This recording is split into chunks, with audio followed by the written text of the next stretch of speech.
Está bien. No me digan a mí, ponme la foto esa de todos los jóvenes juntos. No me digan a mí que de ahí no va a salir por lo menos un pastor.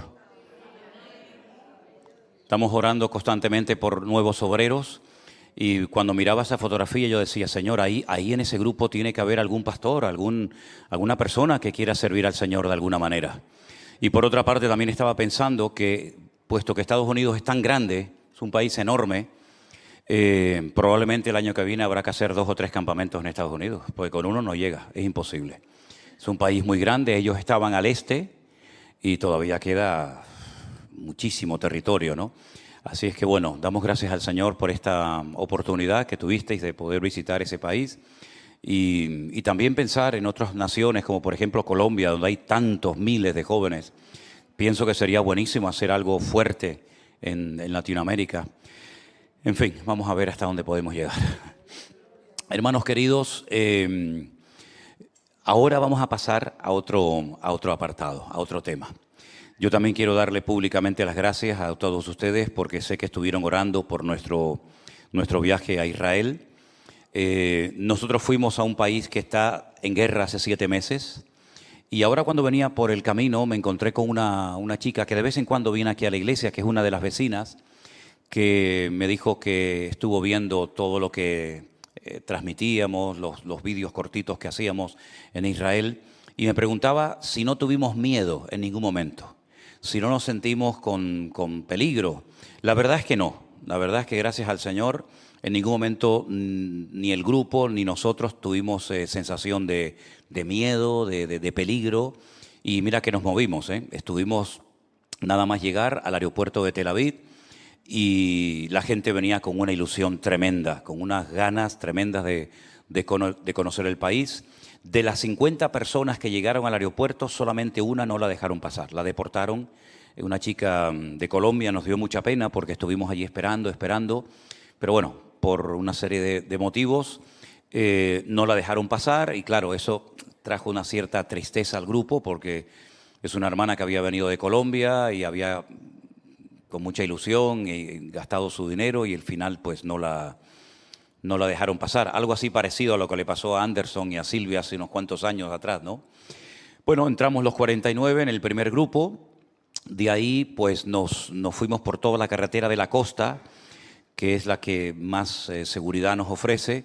Llegamos a la ciudad de Tiberias. La ciudad de Tiberias es la capital de Galilea y allí estuvimos hospedados en un hotel 2 días, ¿vale?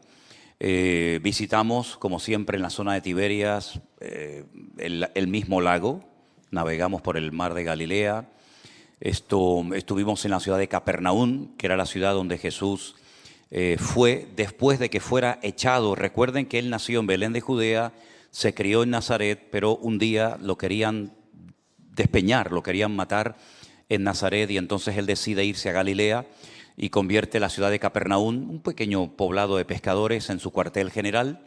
Estuvimos allí con los hermanos, les explicamos todo lo que se ve allí, les enseñé la casa de la suegra, la casa de la suegra de Pedro, por donde fue descolgado aquel paralítico, ¿se acuerdan? Que dice que no cabían en la casa, todavía todo eso se puede ver. Vieron el molino comunitario, el famoso molino que dice el Señor, 2 mujeres estarán moliendo en un molino, la una será tomada, la otra será dejada. Les enseñé cómo es ese molino. Bueno, estuvimos también en un lugar llamado Tajma, que es donde el Señor hizo la pesca milagrosa, una de las pescas milagrosas, y donde restauró a Pedro. ¿Se acuerdan que días atrás Pedro había negado al Señor y el Señor va a Galilea y allí les hace la famosa pregunta a los discípulos, ¿habéis pescado algo? ¿Y la respuesta cuál fue? Toda la noche hemos intentado pescar y no hemos pescado absolutamente nada. Siempre digo allí, y lo quiero decir hoy aquí también, que me llama muchísimo la atención la respuesta de los discípulos. Toda la noche hemos intentado pescar y no hemos pescado nada. Toda la noche.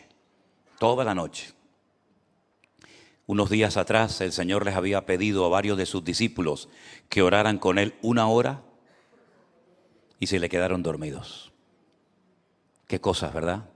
Para el Señor, cansancio, sueño, fatiga, pero sin embargo para la pesca, que por cierto fue un desastre, durante toda la noche no te entró sueño. Pero bueno, así es el hombre, ¿no?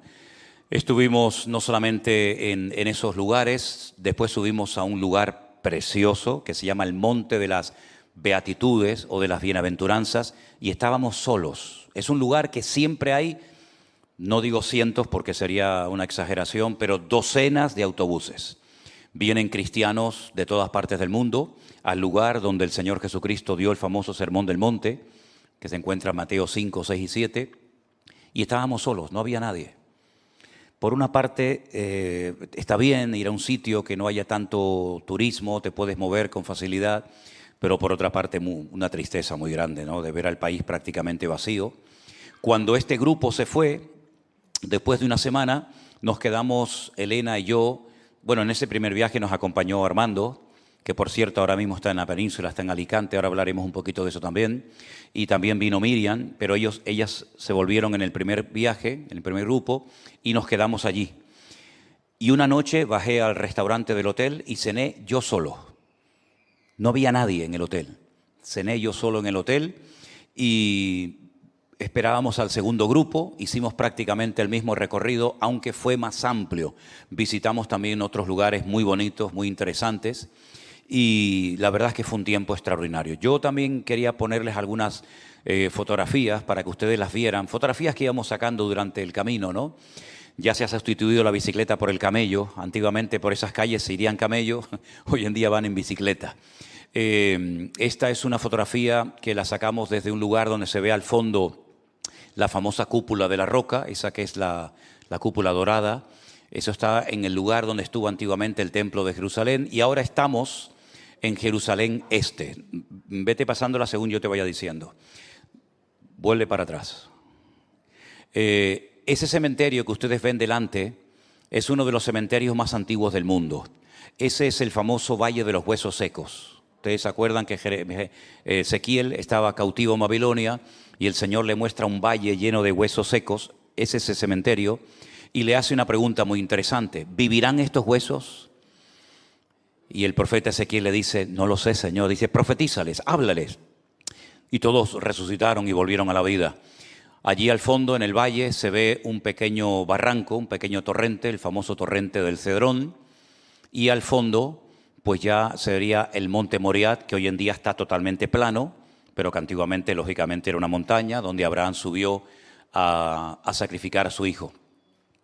Bajamos del Monte de los Olivos caminando y nos dirigimos al huerto de Getsemaní. Pasa un poquito. Y esa fotografía es ya dentro del huerto de Getsemaní. Hay una carretera que parte el huerto de Getsemaní en dos. Hay una parte que es pública para todo el mundo y hay una parte del huerto de Getsemaní que es, digamos, privada, donde estábamos nosotros. Y allí tuvimos un tiempo de oración y reflexionando en torno a lo que el Señor padeció esa noche, a lo que oró. Y bueno, creo que es un lugar también muy, muy interesante. Es un lugar que no sé por qué cuando vamos con los grupos hay gente que se quebranta, hay gente que empieza a llorar, ¿no?, pensando en todo lo que el Señor padeció esa noche. Fue en ese huerto donde dice la Biblia que vinieron a prender al maestro, donde Pedro se sacó la espada, ¿se acuerdan? Y le cortó la oreja al siervo del centurión. Fue en ese lugar donde dijo, Padre, pasa de mí esta copa, mas no se haga mi voluntad sino la tuya. Es un lugar realmente muy bonito, muy tranquilo, donde estuvimos también con los dos grupos, tanto el primero como el segundo. Ahí estamos bajo tierra, ahí estamos unos 20 metros aproximadamente bajo tierra. Ese es el lugar donde esa noche los romanos decidieron soltar a Barrabás en vez de al Señor Jesús. Y esas piedras que ven son piedras de la época de Jesús. Seguramente el Señor pisó esas piedras. Y ahí estuvimos también con los hermanos. Estábamos solos. Ese lugar también está siempre lleno de gente, pero ahí, pues, en fin, fue donde el Señor Jesucristo ya se decidió que fuera la cruz, donde hacían juegos con los que estaban presos. En fin, una historia tremenda, ¿no? Seguimos viendo más imágenes. Estamos ya en el Jardín de la Tumba. El Jardín de la Tumba es la última visita que hacemos y ahí nos dejaron ese salón. Hay muchos salones, pero nos dejaron ese que es muy bonito y allí pues recordamos la muerte, la resurrección del Señor Jesús. Participamos siempre de la Santa Cena y no sé si era este el primer o el segundo grupo, pero bueno, estuvimos en el mismo salón, tanto con el primero como con el segundo grupo, ¿no? Adelante. Ahí tienen una imagen de las calles de Jerusalén. Los que han estado en la ciudad de Toledo se van a dar cuenta de que hay muchas calles, muchas callejuelas que se parecen mucho, ¿no? Y esa es una de las calles típicas de la ciudad de Jerusalén, de la antigua, la que está dentro de las murallas. Ahí tienen la cúpula de la roca. Debajo de esa cúpula, que hoy en día no se puede entrar, antiguamente sí te dejaban entrar, hoy en día no, está una roca inmensa que fue el altar donde Abraham subió a sacrificar a su hijo. Hoy en día eso, digamos que está bajo la protección de Jordania, como uno de los 3 lugares más sagrados del Islam, y esa cúpula, si se preguntan, efectivamente es de oro, ¿ve? Esa cúpula lleva siglos en ese lugar y está encima del monte Moriah, y abajo, en la parte de abajo, estaría lo que se llama el muro de los lamentos, donde los judíos oran. Seguimos. Tenemos una imagen de la iglesia de las naciones que se encuentra en el huerto del Getsemaní, y enfrente ustedes pueden ver a lo lejos las murallas de Jerusalén, murallas que no tienen nada que ver con la época de Jesús. La ciudad de Jerusalén de la época de Jesús quedó totalmente destruida. Esas son murallas que mandó a construir Sulimán el Magnífico, y se construyeron en 1535 y 1538, en el siglo XVI, y son las que actualmente rodean el perímetro de la ciudad vieja de Jerusalén. Seguimos. Esos son 2 señores, una pareja que estaba por allí dando vueltas. Nos dejaron unos aparatitos para poder comunicarnos con el grupo. Esa fotografía no la quites. Esa fotografía la saqué porque cada vez hay más de estas mujeres. Son judías la mayoría de ellas. Van con un burka. Es raro que se le vean las manos porque también llevan unos guantes, y son mujeres que me da una pena tremenda, tremenda, porque van totalmente cubiertas de día, de noche. Forman parte de una secta judía que es muy, muy conservadora. También hay algunas musulmanas que se visten así, pero hay un barrio que se llama el barrio de Mea Sharim, que significa el barrio de las 100 puertas, y es donde está esta secta judía que viven en la más extrema pobreza, se dedican a pedir por las calles, y es una lástima ver a esas mujeres, ¿no? Que no se les ve prácticamente nada. Es raro, ya digo, que se le vean las manos porque generalmente también las llevan tapadas. Esta fotografía es muy interesante. Esas son las escalinatas originales de la época del Señor Jesucristo, porque ahora mismo ven una pared, ahora mismo ven, digamos, un muro, pero antiguamente había unos pórticos por donde la gente entraba al templo de Jerusalén, y por esas escaleras subió el Señor Jesucristo en más de una ocasión. Hay 2 escalones estrechos y uno largo, 2 estrechos y uno largo, para que vayan subiendo lentamente. Se subía por un lugar, se bajaba por otro, para que la gente fuera reflexionando, porque se iban a encontrar con el Señor. Y en esas escaleras se ponía la gente a pedir. Seguramente en esas escaleras es donde se puso aquel del libro de los Hechos, capítulo 3, cuando dijo Pedro: no tengo ni plata ni oro, mas lo que tengo te doy. Fue en esas mismas escaleras que son originales de la época del segundo templo, de la época del Señor Jesucristo. Y detrás de ese muro, que hoy en día eso es una madrasa, es una mezquita musulmana, la famosa mezquita de Al-Aqsa, detrás estaría hace 2000 años el templo de Jerusalén. Eso es un parque arqueológico que fuimos a visitar, muy interesante, y quiero aprovechar para animar a todos los que todavía no han ido a Israel, que se animen a visitar esa ciudad tan interesante que desde que llegas hasta que te vas no paras de aprender y de oír cosas de arqueología, cosas de historia, en fin, algo muy interesante realmente. Seguimos. Bueno, ahí estamos navegando en el mar de Galilea, ¿sí? El dueño de ese barco es un hermano nuestro en la fe. En este caso creo que era, si no me equivoco, Daniel. Tanto el primer barco como el segundo que cogimos, los 2 capitanes son creyentes y utilizan ese barco para llevar a dar un paseo a los hermanos, a la gente que quiera viajar. y hay uno de ellos que es cantante, ¿no? Y también canta alabanzas, se invita a todos los que van navegando a cantar, y hay momentos que paran el barco y entonces ahí das pues las explicaciones, las muchas explicaciones que se tienen que dar en ese lago. Explicamos dónde están los altos del Golán, dónde vivía María Magdalena, explicamos la zona del endemoniado Gadareno, y hay muchas cosas que explicar en ese lago. Dicho sea de paso, se lanzó la red, pero como siempre salió vacía, porque es una red como, entre comillas, de juguete, ¿no? Pero bueno, también tuvimos la oportunidad de comer el pez de San Pedro, que es el pez que se pesca ahí. Vale, seguimos. Estamos ya en una ciudad muy, muy importante para nosotros los cristianos, porque ahí, en esa ciudad de Cesarea, la Marítima, no la confundan con Cesarea de Filipo, ahí nació la iglesia gentil. Recuerden que fue en Jerusalén en el día de Pentecostés, según el relato de Hechos capítulo 2, que nació la iglesia, pero todos los que estaban allá adentro, todos los que se convirtieron ese día, todos eran judíos. Ahí no había gentiles.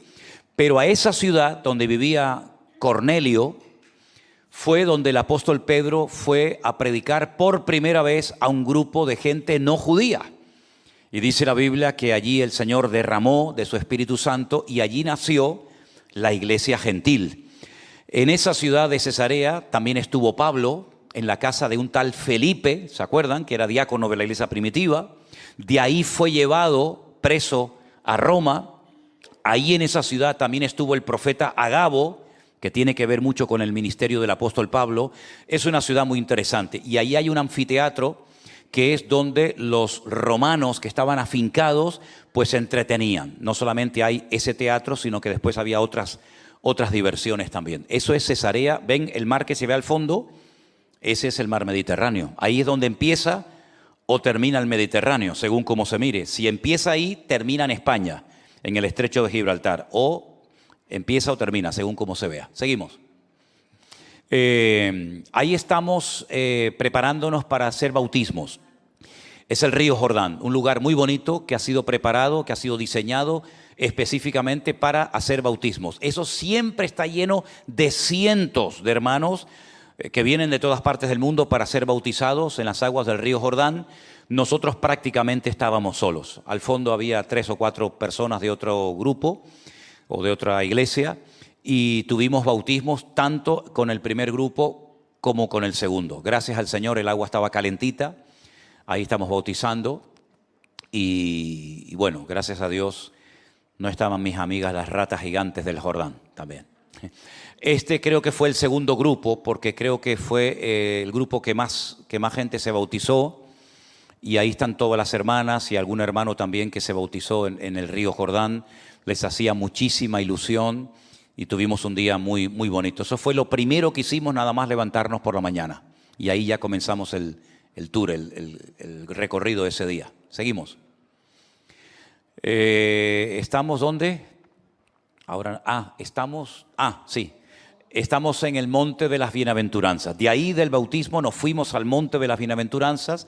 Es un sitio, digamos, preparado por la Iglesia Católica, y hay diferentes lugares para sentarnos y compartir la palabra y para orar.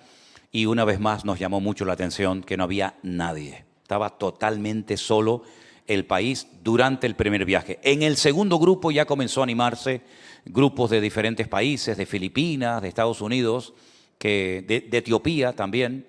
Pero en el primer grupo el país estaba vacío, solo, sin nadie.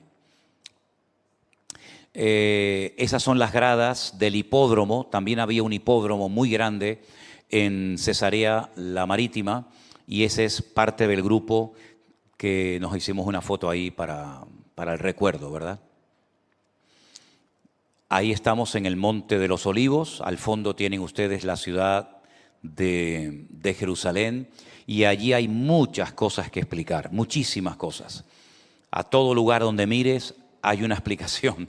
A todo lugar donde mires siempre hay historia bíblica que contar, y es un sitio muy bonito. Además, los hermanos disfrutaron mucho porque allá hay un señor que te lleva en camello. Es el camello más caro del mundo. Un paseo de 3 minutos te vale $10. Pero bueno, a la gente le hacía ilusión también montarse en camello. Allí estuvimos con los hermanos, tanto del primero como del segundo grupo.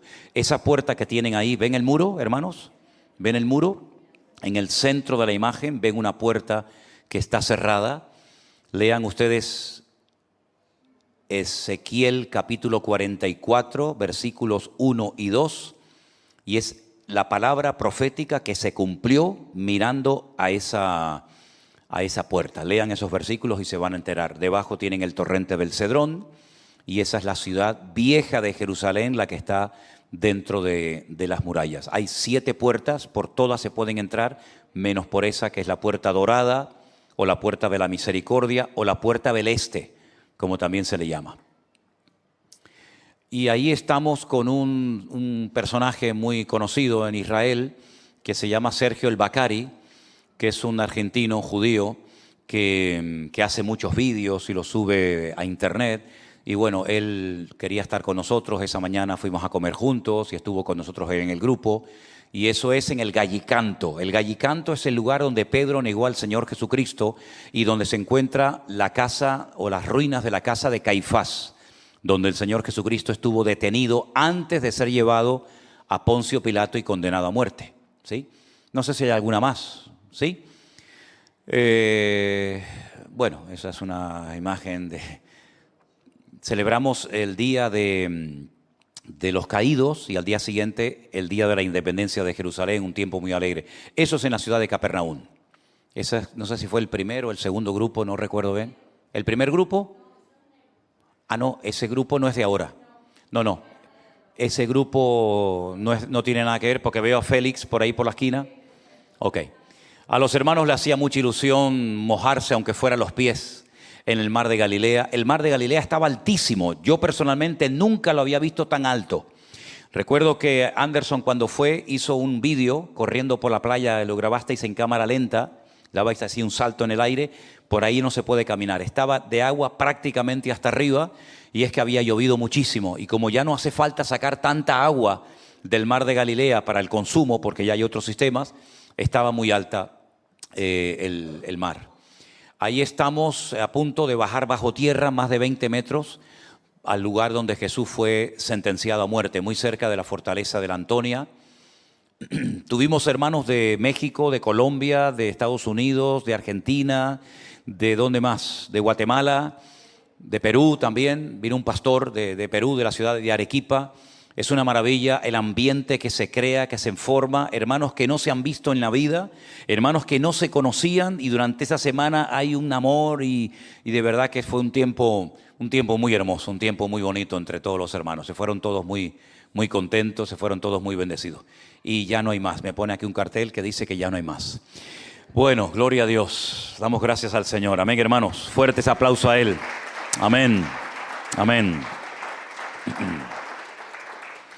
Quiero llevarles al Salmo 83, porque la situación que está viviendo Israel en este momento es una situación única. Nunca en los 76 años de historia del Estado moderno de Israel, nunca se había presentado una situación como la que está viviendo el país en este momento. Recuerden que desde el día 7 de octubre del año pasado han ocurrido y siguen ocurriendo cosas tremendas, y todo esto está escrito en la palabra de Dios.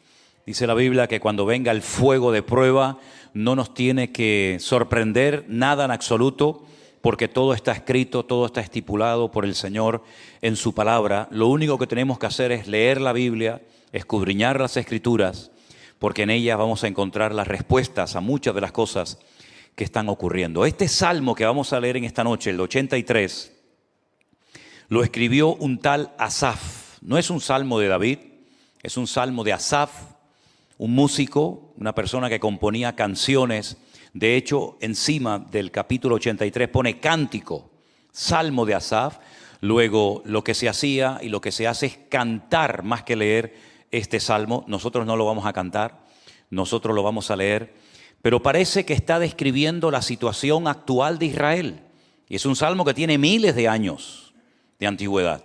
Sin embargo, van a encontrar cosas muy parecidas a la que le está pasando a Israel en este momento. Empiezo leyendo por el versículo 1 y dice así la palabra del Señor. Lo podemos poner en la pantalla, ahí lo tenemos. Oh Dios, no guardes silencio. No calles, oh Dios, ni estés quieto. Porque aquí rugen tus enemigos y los que te aborrecen alzan cabeza. Contra tu pueblo han consultado astuta y secretamente y han entrado en consejo contra tus protegidos. Han dicho, venid y destruyámoslos para que no sean nación y no haya más memoria del nombre de Israel. Porque se confabulan de corazón a una, contra ti han hecho alianza. Las tiendas de los edomitas y de los ismaelitas, Moab y los agarenos, Jebal, Amón y Amalec, los filisteos y los habitantes de Tiro, también el asirio se ha juntado con ellos, sirven de brazo a los hijos de Lot. Hazles como a Madián, como a Sísara, como a Javín en el arroyo del Cisón, que perecieron en Endor y fueron hechos como estiércol para la tierra. Pon a sus capitanes como a Oreb y como a Zeeb, como a Zeba y a Zalmuna, a todos sus príncipes que han dicho, heredemos para nosotros las moradas de Dios. Dios mío, ponlos como torbellinos, como hojarascas delante del viento, como fuego que quema el monte, como llama que abraza el bosque. Persíguelos así con tu tempestad y atérralos con tu torbellino. Llena sus rostros de vergüenza y busquen tu nombre, oh Dios. Sean afrentados y turbados para siempre, sean deshonrados y perezcan, y conozcan que tu nombre es Jehová, y tú solo Altísimo sobre toda la tierra. ¿Cuántos dicen amén? Desde siempre el hombre intentó destruir al pueblo de Israel, al pueblo de Dios. Y aunque estos enemigos que aquí se nombran, Moab, Jebal, Amok, Amalek, los ismaelitas, edomitas, filisteos, etc., eran enemigos y se peleaban entre ellos, se juntan cuando tienen un enemigo en común. Aunque luego se matan entre ellos, ¿verdad? Pero ahora se juntan las naciones de la tierra. Las que antaño se peleaban y se criticaban y se cuestionaban las unas a las otras, otra vez vemos que se vuelven a juntar, porque tienen el mismo espíritu que ha estado saltando de generación en generación hasta llegar a nuestros días. Y hay eslogan y hay lemas que se han hecho famosos en las universidades, en las calles, en las escuelas, en todas partes, reclamando que toda Palestina, ¿verdad?, desde el río hasta el mar, tiene que ser para un solo pueblo, ¿verdad? Aunque después maticen, aunque después quieran corregir el error que han cometido. Pero sea como sea, Israel se está viendo cada vez más solo. Hay más de 140 países en el mundo, incluido, para vergüenza nuestra, España también, con su presidente a la cabeza, que ellos unilateralmente, olvidando los grandes problemas que tienen en casa y olvidando el país que lideran, que para eso fueron elegidos, no para gobernar y para decirle a los demás lo que tienen que hacer, sino para arreglar los problemas que tenemos en casa, pues son capaces de dar soluciones y de dar consejos y de hacer cosas para solucionar problemas que nadie, ningún político, ninguna nación de la tierra, ni todo el mundo entero tiene la capacidad de arreglar, sino solamente el Señor cuando Él venga en su segunda venida. Piensan que con sus acuerdos, con sus declaraciones y con todo lo que hacen ya van a solucionar. Ya la semana que viene o dentro de un año todo se va a solucionar, todo va a volver a la normalidad, pero se olvidan que desde el río hasta el mar, en ese territorio, en esa anchura y en esa longitud, hay 13 millones de personas. Que solamente un 20% no son judíos. Y hay etnias que también tienen su ciudadanía israelí, como por ejemplo los beduinos, como por ejemplo los drusos, ¿verdad? Y otras minorías. ¿Y qué hacemos con esos millones de personas? ¿Los tiramos al mar, como propuso Jordania hace años? ¿Los arrasamos de la faz de la tierra para que no sean nunca más nación y se apoderen del territorio que Dios, el Eterno, el Creador, decidió unilateralmente darles a los hijos de Jacob? Eso no lo cuentan, solamente cuentan lo que les gustaría que sucediera, pero subliminalmente, indirectamente, pasan por alto que en ese país, repito, hay 13 millones de personas de los cuales la inmensa mayoría son judíos. ¿A dónde van si nadie los quiere? No los quieren en Europa, en ninguna parte. No los quieren en América, no los quieren en ninguna parte del mundo. ¿Y a dónde los metemos? Bueno, pues ellos tendrán que dar respuestas, ya que son tan sabios y tan inteligentes en sus argumentos y en sus declaraciones, ¿verdad? Pero vemos que nuevamente se vuelve a repetir lo del Salmo 83. Y estamos en el 2024, estamos en pleno siglo XXI y todavía se sigue hablando de ese pequeño pueblo. El único país, el único estado del mundo que pertenece a Israel. Sin embargo, hay 1.000 millones de musulmanes, 1.000 millones de árabes, con docenas de países, con millones y millones de kilómetros cuadrados, países con recursos tremendos que no tiene nadie más que ellos, pero sin embargo se empeñan en que ese pequeño territorio tiene que volver a ser recuperado, porque el Islam, la causa del Islam dice que todo territorio que en su época perteneció a ellos tiene que volver a ser recuperado para que la gloria de Alá no fenezca.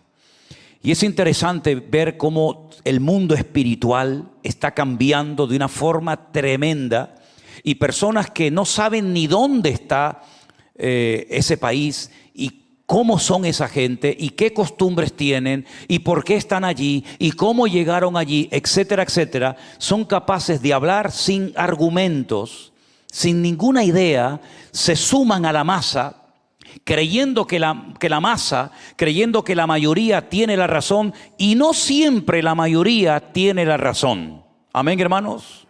Y les voy a poner un ejemplo bíblico para que ustedes vean cómo a veces la mayoría se equivoca. La Biblia dice que cuando llegaron a la frontera de la tierra prometida, de Canaán, como se llamaba en aquel entonces, Moisés no pudo entrar. Pero la palabra de Dios nos dice que 40 años más tarde, ¿verdad?, lograron entrar con Josué. Pero hay una situación, hay un pasaje en la Biblia muy interesante donde Moisés envía exploradores para que reconozcan la tierra, para que cuando retornen informen al pueblo de cómo es el país, puesto que ellos no lo conocían.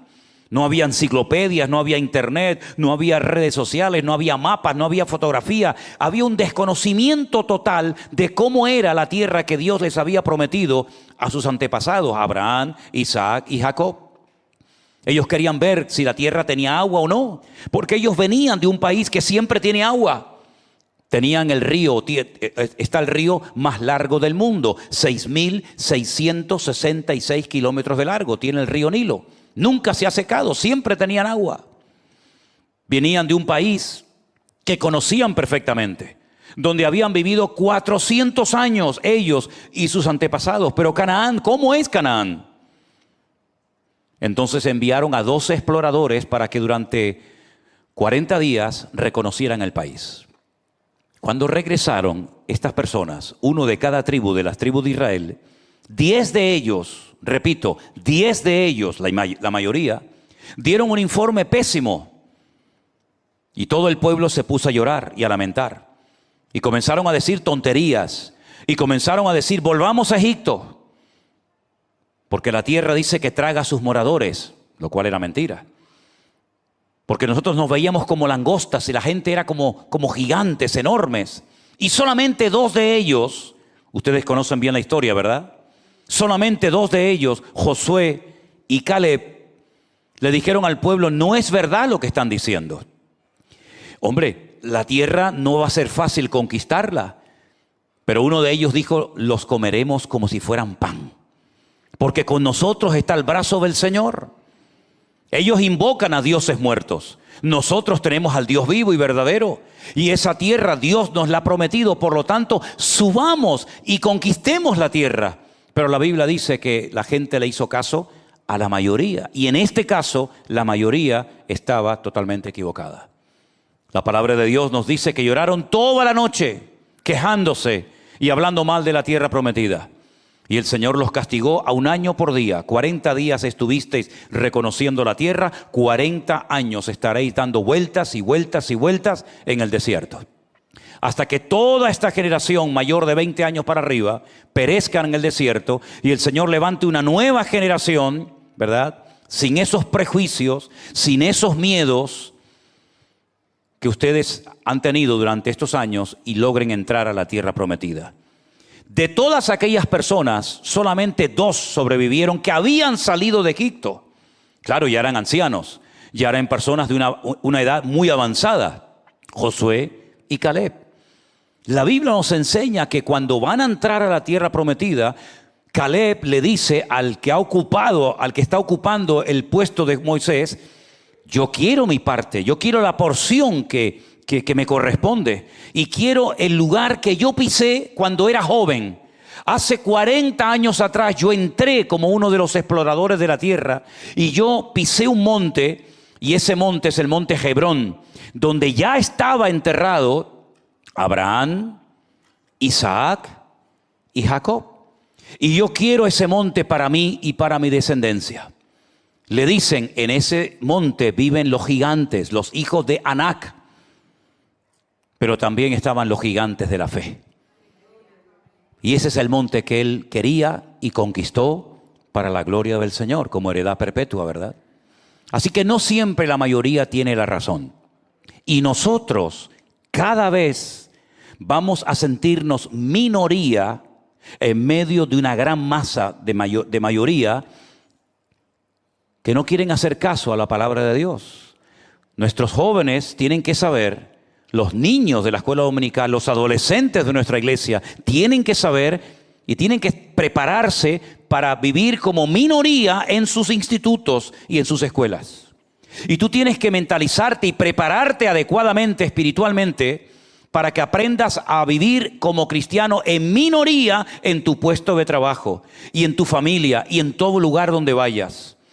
Pero hoy se dijo desde este mismo púlpito, y Anderson lo mencionaba, que hubo un profeta que en medio de esa gran masa de idólatras, de incrédulos y de gente que no terminaba de decidirse, se sintió mal, se sintió incómodo, incluso le llegó a pedir al Señor que le quitara la vida.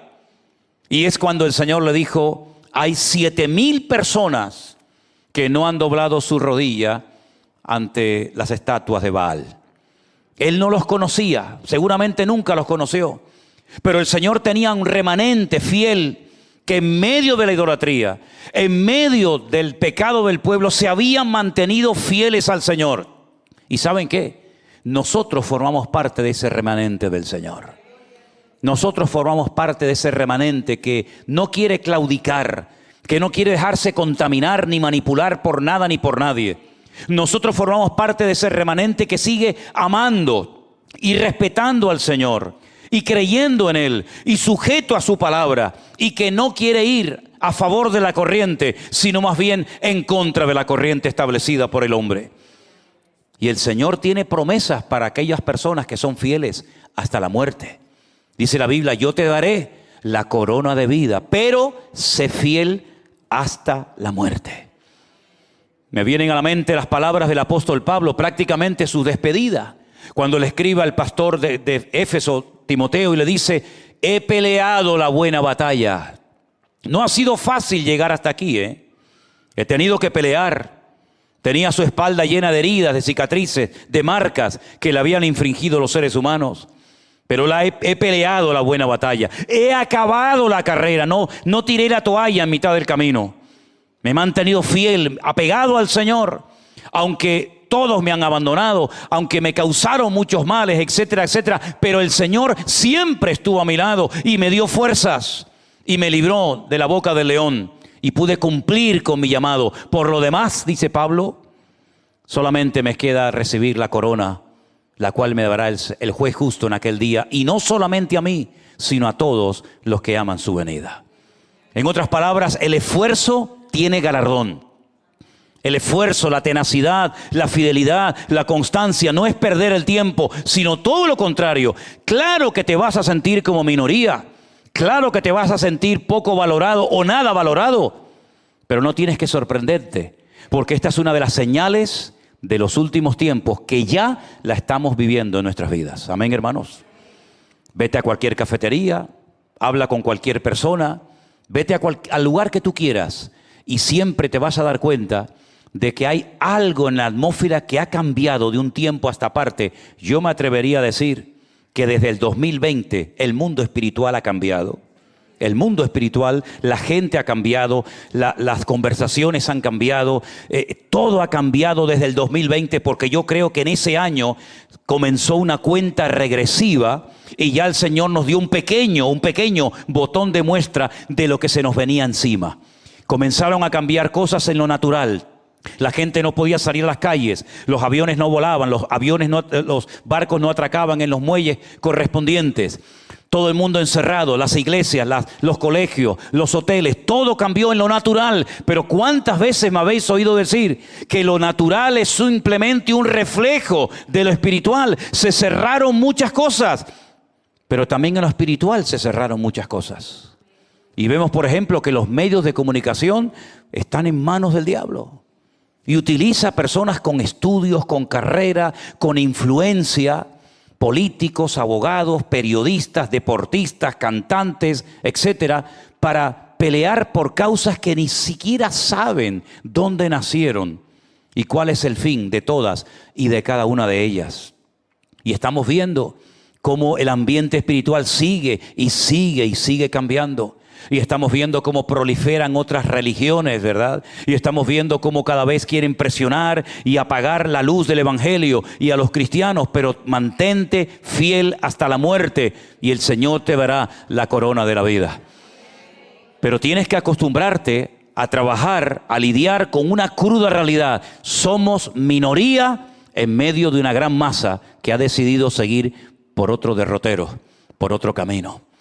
Pero la palabra del Señor nos enseña que los que se sientan débiles tienen que decir: fuerte soy en el Señor. Porque nada ni nadie nos podrá separar del Señor salvo tú mismo. Ni la muerte, ni la vida, ni ángeles, ni principados, ni potestades, ni lo alto, ni lo profundo, ninguna cosa creada nos podrá separar del amor de Dios que es en Cristo Jesús Señor nuestro, salvo tu misma persona. Tú puedes desconectarte, tú puedes soltar la mano del Señor y volverte uno más de la mayoría para que no te critiquen, para que no te persigan, para que no se burlen de ti, para que no te hagan bullying en las escuelas. Por eso, insisto una vez más, ya lo dije el domingo, en las escuelas dominicales de nuestras congregaciones hay que enseñarle a nuestros chicos a tener respuestas por si les preguntan algo, pero sobre todo que se acostumbren a vivir en minoría en medio de sus colegios, universidades, escuelas o donde quiera que vivan o donde quiera que se muevan. Porque es la tónica, es la característica principal de esta generación de creyentes hoy en día. Siempre la iglesia ha sido perseguida, no es nada nuevo. Pero en los últimos tiempos, y estamos en los últimos tiempos, vamos a ver cómo por un lado Dios bendiciendo, por un lado Dios prosperando, por un lado Dios abriendo puertas, pero por otro lado al mismo tiempo el enemigo tratando de impedir, de obstaculizar, de frenar, de debilitar, de enfermar, etcétera, etcétera, aquellos que hemos decidido en serio ir con el Señor. Y habrá momentos en los que van a cuestionarte. Incluso llegará el momento en el que te digan: con esa religión no te voy a contratar en este puesto de trabajo. ¿Qué te parece? Y habrá momentos, y si no, al tiempo, en los que, como a Elena le pasó en su época, le dijeron: ay, no, lo sentimos mucho, evangélicos no queremos en este puesto de trabajo.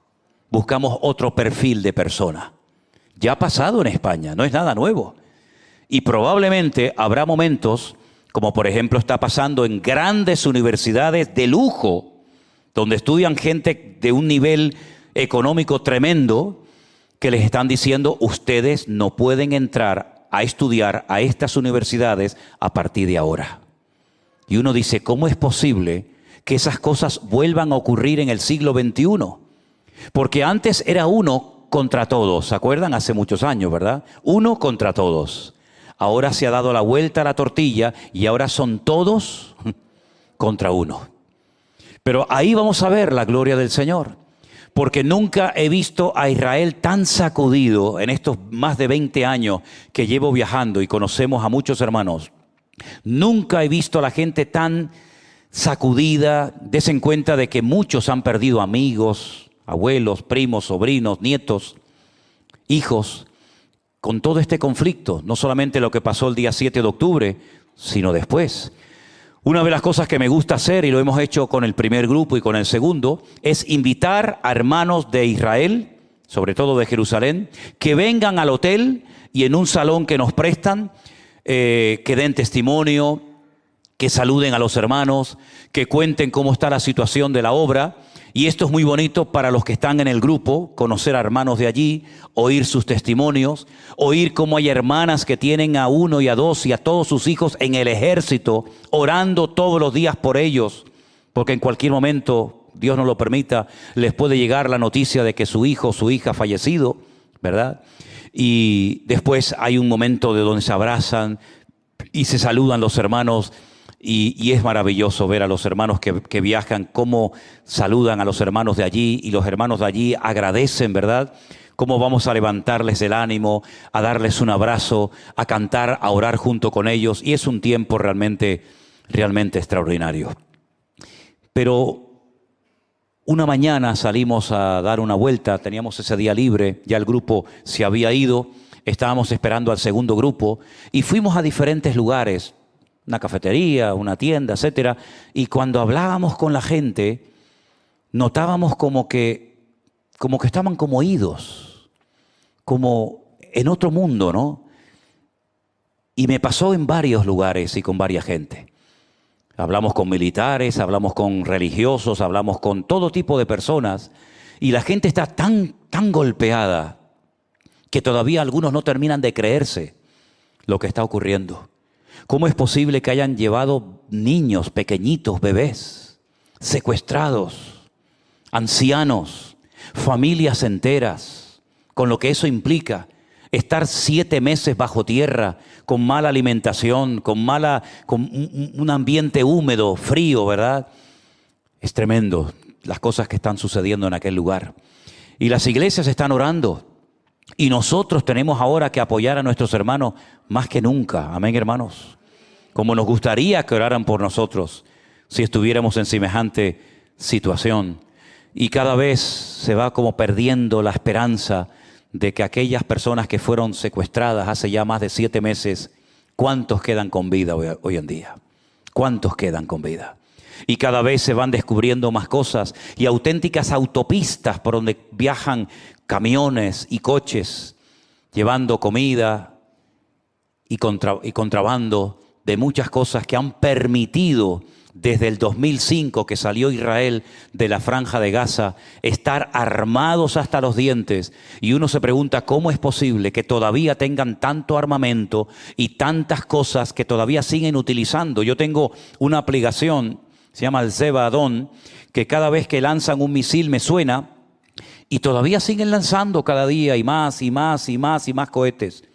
Es increíble, hermano, la situación espiritual de Israel. Y a Israel le va a pasar lo que la Biblia dice, que se va a ver más solo que la una. Y le van a atacar por tierra, por mar y por aire.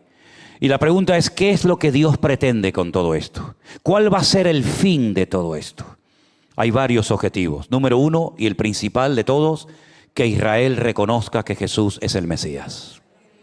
Si ahora mismo todo Israel, desde el presidente, y estuvimos a punto, porque tenemos una hermana en la fe que su marido trabaja en la casa del presidente, no del primer ministro, del presidente de Israel, y estuvimos a punto, no nos dio tiempo de ir a visitar al presidente de Israel, probablemente lo haremos en la próxima ocasión. Estuvimos a punto de ir allí y, si nos permite, incluso orar por él, ¿verdad? Cosa que hemos hecho por otras personas. Pero vemos cómo Israel ya no cuenta prácticamente con el apoyo de nadie, salvo, curiosamente, el apoyo de Alemania. Alemania se está portando de maravilla con el pueblo de Israel. Es increíble el ejemplo mundial que está dando esa poderosa y hermosa nación a todo el mundo, enfrentándose a todo el mundo, y para vergüenza nuestra, nuestro país. ¿Qué podemos decir de nuestro querido país? ¿Qué podemos decir de nuestro señor Pedrito? ¿Qué les parece? Qué tremendo, ¿no? El adalid, el vocero del infierno. Tremendo, ¿no? Así que vienen tiempos difíciles, vienen tiempos peligrosos para ti y para mí también como creyentes. Pero ya estos años, estos estudios que hemos recibido, estas experiencias que hemos tenido, todo lo que hemos aprendido, creo que nos ha preparado para poder soportar la prueba que se avecina sobre todas las naciones de la tierra. Porque otro de los objetivos, que también el diablo tiene en su agenda, no solamente el Señor, también el diablo tiene en su agenda crear un caos mundial en todo, en la economía, en la familia, en los colegios, en las universidades, en la sociedad, para que al final se pueda presentar el que va a ser, desde el punto de vista de ellos, la respuesta a todos los males habidos y por haber. Aquel personaje siniestro que dice la Biblia que vendrá ofreciendo lo que el mundo no va a tener, ni paz ni seguridad. Y todos sabemos cómo va a empezar esto, y de dónde va a venir, y cuánto tiempo va a estar, y cómo va a hacer guerra a todas las religiones del mundo, y cómo se va a reconstruir el tercer templo de Jerusalén. Es que tenemos tanta información que no hay excusa para no mantenernos firmes en este tiempo al Señor, hermanos. Porque tenemos más información de la que necesitaríamos para vivir en victoria. Y ese personaje está pronto a levantarse, no les quepa la menor duda, porque el mundo no aguanta más. Porque el mundo se ha puesto patas arriba, al revés, donde lo malo es bueno, lo bueno es malo, lo dulce es salado, lo salado es dulce, y vemos cómo ya el sentido común ha desaparecido, ya no hay principio, ya no hay moral, ya no hay nada. Y personas de la banderita de colores son capaces de defender a un grupo de personas que si pudieran acabarían con ellos en 5 minutos, porque lo dicen muy claramente. Así que mis hermanos queridos, vivimos en un mundo de confusión, en un mundo donde va a ser sacudido de una forma tremenda, pero donde vamos a ver cada día más y más la manifestación del poder de Dios. ¿Y en qué me baso? ¿En un sentimiento? ¿En una emoción? Yo no me muevo así. Yo me baso en la Escritura, en la palabra de Dios que dice que donde abunda el pecado, sobreabunda la gracia del Señor. Y cada vez vemos que el pecado abunda y abunda y abunda, pues vamos a tener necesidad de volver a ver milagros y señales y prodigios, porque así nació la iglesia y así terminará el pueblo del Señor, en un mover del Señor espectacular, donde vamos a ver que cada día el Señor nos guarda y nos bendice y nos abre puertas cada mes más grandes para la predicación del Evangelio. Amén, hermanos. Aprovechemos el tiempo, hermanos. Háblale a tu compañero de trabajo, a tu vecino, a esa señora, a ese amigo que ves todos los días, al que no conoces. ¿Qué dije el domingo? 15 minutos al día. Sales a la calle. Señor, úsame. No sé con quién tengo que hablar. No sé si tengo que ir a la derecha o a la izquierda, pero en cuanto salgas del portal de tu casa, ¿me estáis oyendo? En cuanto salgas del portal de tu casa, Señor, te pido en el nombre de Jesús que me uses y que me sorprendas. Y te voy a contar lo que me pasó el lunes, porque esto lo dije el domingo y yo el lunes lo puse en práctica. Salí a tirar la basura, como un buen marido que soy. Salí a tirar la basura. Y cuando salí del portal dije, Señor, úsame. Yo dije el domingo a los hermanos que estuviéramos atentos a lo que el Señor tenga preparado y te pido que me uses. Y nada, era nada de aquí al cubo de basura y volver. Pero cuando voy al cubo de basura, de repente oigo que alguien me dice, Shalom, pastor. Upa, cuando me dicen Shalom, me brotó el corazón y miré y era una hermana de Haifa, de Israel, que ha estado en varias ocasiones aquí en nuestra iglesia, nuestra hermana Judith, que estaba pasando unos días en Tenerife y le estaba hablando del Señor a otra persona que estaba sentada en un banco en la placita de aquí cerca de Tomé Cano. Y estuve hablando con ella y tal. Cuando volvía, para no volver otra vez por delante e interrumpir la conversación, porque vi que le estaba hablando el Señor, me fui por la acera de enfrente y cuando iba caminando oigo, pastor, por favor, ayúdeme. Y yo digo, Dios mío, ¿pero esto qué es? Parece que estoy en el libro de los Hechos. pastor, ayúdame. Y miro así para atrás y era un muchacho, un joven, que también ha venido en varias ocasiones a la iglesia y me dice, le estoy hablando a una señora aquí en una cafetería, en un bar, y necesito que me ayude porque tiene un hijo drogadicto y le estoy hablando del Señor y ya no sé qué más decirle. Venga, pastor, venga. Bueno, me voy a la cafetería y entonces la señora estaba dentro de la cafetería y le dice, no sé cómo se llamaba, salga, que está aquí el pastor y le puede ayudar. Oye, aquella palabra fue una varita mágica. Cuando dijo, salga, que está aquí el pastor, todos los que estaban en la barra hicieron.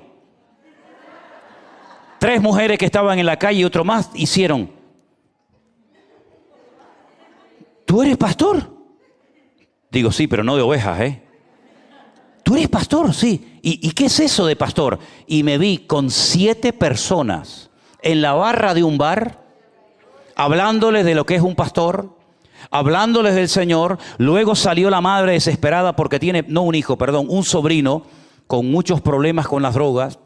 Estuvimos hablando, estuvimos allí mencionando la palabra del Señor. Y entonces le decía a la gente, escúchenlo, que a él lo conocen millones de personas. Y la gente del bar estaba así como diciendo, pero ¿habrá caído un extraterrestre del cielo? ¿Este tío quién es? Eso fue el lunes. Si cada uno de nosotros, cuando fuéramos a tirar el cubo de la basura o a pasear el perro, mira, la mejor manera de testificar es comprándote un perro, ¿eh? ¿Cuántos tienen perro? ¿Usted quiere uno? Hay que hacerle un regalo a Crucita. Dice que quiere un perrito. ¿Grande o pequeño, Crucita?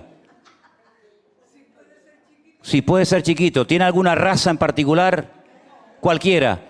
Hermanos de la iglesia, hay que levantar una ayuda para comprarle un perrito a nuestra hermana Crucita, ¿eh? Vamos a buscarle un perrito. ¿Les parece, hermano? Mira qué fácil hacer contenta a una hermana de la iglesia. Con un perrito. ¿No quiere que se vaya un joven a usted a su casa? Un jovencito de la iglesia no le sirve. Quiere un perrito mejor. Un perrito. Dice que jóvenes no. Si cada uno de nosotros saliéramos a la calle con esa expectativa, Señor, úsame, no sé a dónde voy para allá, capaz que es este que me viene, capaz que es aquel que está sentado, no lo sé, Señor, pero que algo suceda, Señor. Te vas a llevar tantas sorpresas que vas a decir, Dios mío, ¿por qué no hice esto antes? ¿Por qué no he practicado esto antes? Yo quiero que tengas esta ilusión y que lo pongas en práctica. Y te vas a llevar muchas sorpresas agradables. Y si al final de la conversación con tu amigo, con tu vecino, con tus parientes o con quien sea, le puedes decir, oye, ¿quieres que terminemos esta reunión, esta conversación? ¿Me dejas orar por ti? Imagínate las sorpresas que te puede llevar si cada uno de nosotros ponemos en práctica esto. Hermanos queridos, somos la sal de la tierra. ¿Qué era la sal en aquel tiempo? Algo que servía como antídoto para frenar la descomposición de la carne y de los pescados.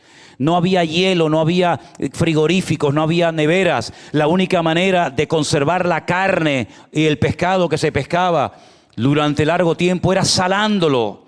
Nosotros podemos todavía hacer muchas cosas para esta sociedad. Y somos la luz. ¿Para qué es la luz? Para iluminar en medio de las tinieblas. Es que no vemos que España está en tinieblas. Es que no vemos que el mundo necesita gente que brille, que sean diferentes, que no hablen igual, que no piensen igual que los demás, que actúen diferente. Es que no lo vemos. Pues hermanos, aprovechemos las ocasiones y nos vamos a llevar agradables sorpresas. ¿Cuántos dicen amén? Cierra tus ojos ahí donde estás en esta tarde. Y dile al Señor, Señor, yo lo quiero hacer, Señor. Tal vez nunca lo has hecho. Tal vez nunca te has atrevido a decir, Señor, quiero hablarle a alguien nuevo de la calle, pero no sé cómo hacerlo. Tú ora al Señor y ya verás cómo el Señor te va a sorprender. ¿Te acuerdas, Felipe, el diácono de la iglesia primitiva? Estaba muy ocupado en sus cosas, hasta que un día el Señor le dijo, ve al desierto, Felipe. Ve al desierto, aunque no entiendas nada, tú obedéceme, ve al desierto. Y había uno solito, que se lo encontró leyendo la Biblia, se lo encontró leyendo una porción del profeta Isaías, capítulo 53. El hombre leía y no entendía nada, el pobrecito. Y Felipe, utilizando una simple pregunta, le dice: amigo, ¿entiendes lo que estás leyendo? Y le dice el etíope: ¿y cómo voy a entender esto si alguien no me lo explica? El Señor sabía que iba leyendo montado en su carro una porción del libro del profeta Isaías. El Señor lo veía y mandó a Felipe el obediente. Y Felipe le testificó y le habló, y más tarde lo bautizó y siguió gozoso su camino. Hay personas que vemos hoy en el barrio que probablemente antes de que termine el año morirán y ya no estarán entre nosotros. Y será ya demasiado tarde ir a hablarles del Señor y de su palabra. Aproveche la oportunidad que se le presente antes de que esa persona nunca más vuelva a saberlo. Ese tío enfermo, esa abuela, ese sobrino, ese nieto, ese amigo, ese compañero de trabajo que seguramente está pasando una tragedia familiar y necesita de un brazo, necesita de una llamada, necesita de alguien que le diga: déjame orar por ti, para que el Santo de Israel consuele tu alma, cual bálsamo. Somos seres humanos frágiles y débiles, y todos necesitamos en un momento puntual una palabra de aliento, como aquel que dijo: Lázaro, sal fuera. O como aquel que dijo: levántate, toma tu lecho y anda. O como aquel que dijo: yo soy el pan de vida, el camino, la verdad y la vida. Y tantas cosas más, ¿verdad? Señor, abre nuestras bocas para que hablemos de ti, para que hablemos y no callemos en esta hora de la historia. Y oramos por la situación del pueblo de Israel, por nuestros hermanos, las iglesias, los pastores que conocemos, nuestros hermanos que están pasando momentos de presión tremendos. Oramos para que tú traigas consuelo a sus almas.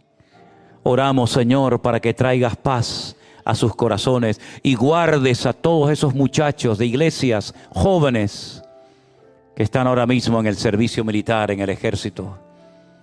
Actúa por amor a tu nombre y no calles, Señor. Actúa por amor a tu nombre, Señor, y no calles. Tú miras, Señor, las naciones, cómo se unen entre sí para ir en contra de tus escogidos. Pero yo te pido, Señor, que una vez más desbarates las maquinaciones del diablo. Permítenos ver tu gloria en medio de los tiempos, Señor. Que ese pueblo se humille y reconozca que tú eres el único que les puedes salvar la vida y abrir las puertas, Señor. Aleluya. Gracias por tu presencia, Señor. Te alabamos y te adoramos. Ayúdanos, Señor. Ayúdanos, Señor. Aleluya.